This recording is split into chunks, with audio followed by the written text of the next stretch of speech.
A lot of questions about some pretty interesting subjects. Here to talk about it, wildlife expert, biologist Forrest Galante. Forrest, thanks so much for taking the time. A lot to get into. Can we start with the hippos in Colombia? I've seen them coin cocaine hippos. Is Pablo Escobar to blame? Are they really going to be euthanized?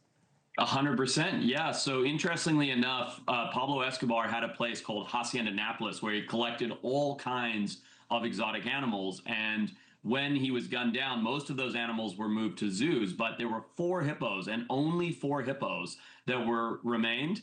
And those hippos were let out. Now they made their journey, the 7-mile journey to the Rio Magdalena. And from 4 hippos, there are now well over 200 individual hippos, and the growth is exponential. In fact, I was down there last year capturing and castrating these hippos, and truthfully, our work was not enough because now the government is, opting to actually euthanize them because the growth rate, the explosion of their population is deadly.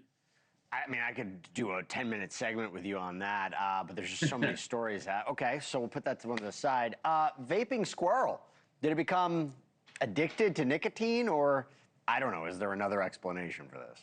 I think there's another explanation. Now, I'm no expert on vaping, but what I do know about squirrels is that they like sweet things. And in the kids' vapes these days, there's strawberry and marshmallow and all these various flavors made from sucrose, which is a sugar alternative, right? And so it's very, very sweet. And if you're an animal like a rodent that relies on smell more than anything, and you smell that caramelized, crystallized sucrose in any of the flavors or more that I mentioned, you're going to go for it. And so it looks like they're vaping, but I think they're doing just like on screen here. They're just munching. I thought it was like, he had a rough day. Needed to take something the edge off, but apparently not. This is why I'm not an expert. Okay, a little more grim explanation for why gray seals are, biting, eating dolphins. That's a different one.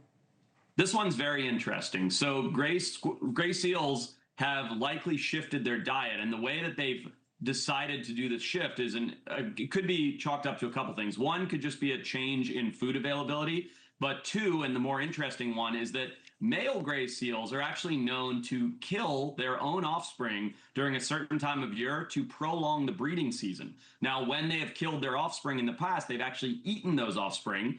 And there's a hypothesis among my community, which is that they developed a taste for blubber. So when they, not only did they kill their offspring, but they cannibalized them. Now, guess what? There's not offspring year round. So they're looking for an alternative way to get that blubber. Sure enough, they found dolphins. So it's a really interesting theory, and I actually think that that's the correct one. When you say blubber, very specific, so not a danger to humans?